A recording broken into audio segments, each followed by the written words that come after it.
Hey everybody, Brett from AstartesGaming here, back with some news that many of you might not have heard or possibly don't even care about, but something that I'd like to discuss nonetheless. Yesterday, I got an email as a backer for Phoenix Point, which, if you don't know what Phoenix Point is, it's the newest game from the original creator of the XCOM series. And it's another, turn-based tactical kind of alien shooting strategy game. Very similar to the newer XComs, just much more hardcore in the ways that the old XCOM games were. I don't want to go too much into the game itself, but if you weren't familiar that this is a thing that existed, yes, it's called Phoenix Point. It's again by the original creator of XCOM and his new development team. And I backed the game way back when it first was pitched because I wanted to see it get made. I thought that would be an awesome thing to play.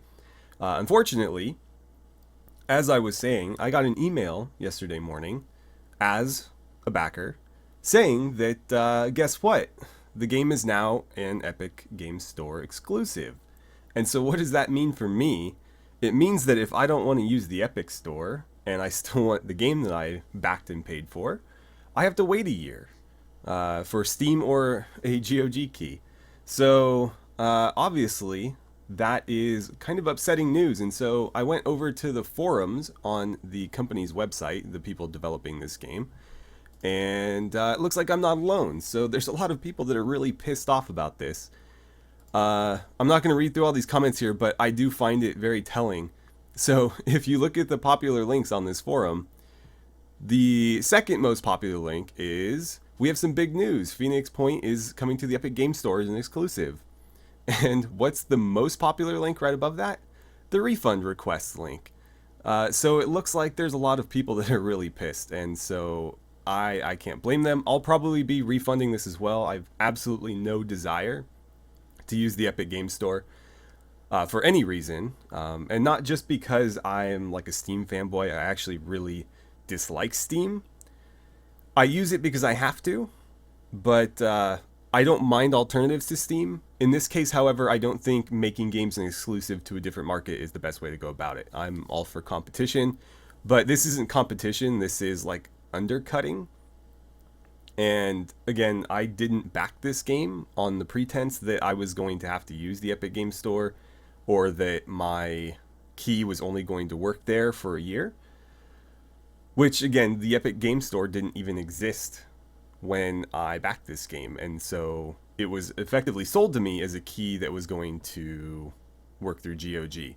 And so they have, quote unquote, tried to listen to the community here, if you can call it that. So this Reddit post says, "Good news, backers will receive Steam and GOG keys after 1 year in addition to the Epic key. They listened to us."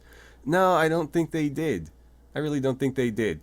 So my sentiment is pretty much mirrored here. This isn't listening to us at all. It'd be listening to us if we were given the keys that we were promised on launch, not in a year, since we were told we'd get those keys on launch when we funded the game's development. Because that's what we were originally told.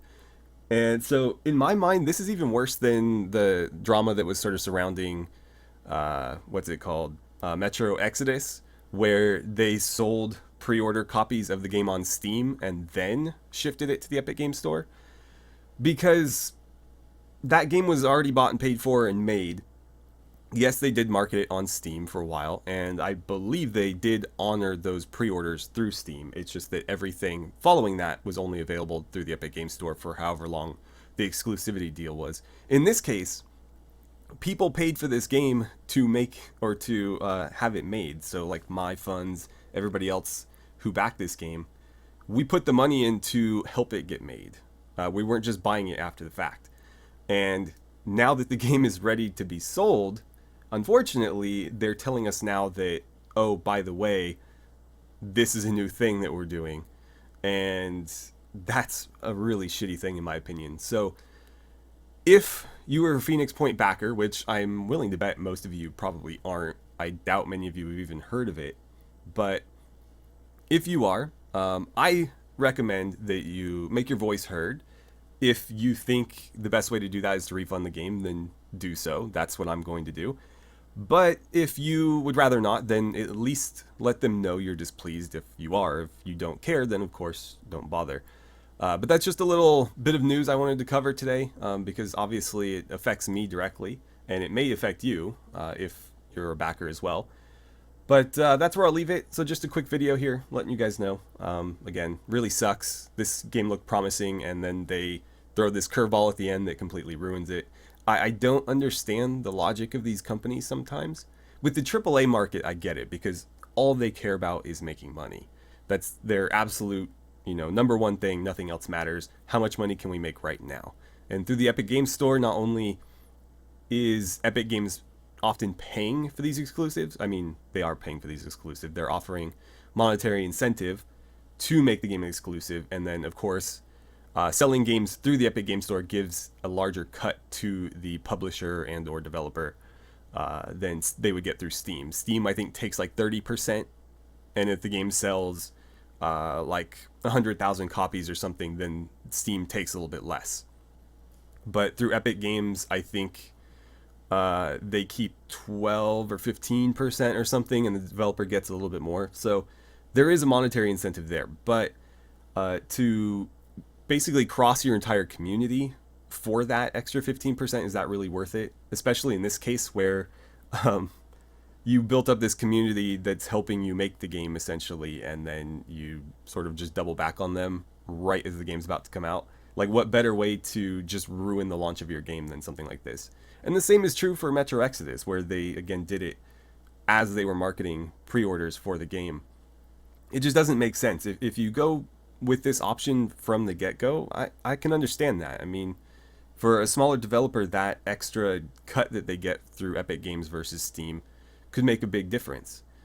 Or if they just launched it on both platforms and said, buy it on whatever you want and let the best platform win. Fair enough, but that's not what we're seeing here, and it is a trend that kind of disturbs me in the gaming community, or the gaming industry, I guess is more accurate. But yeah, it's just unfortunate. So I'll leave it there. That's just me venting a little bit, I suppose. Thank you so much for watching, or listening in this case, and I look forward to seeing you guys back here for whatever my next video is.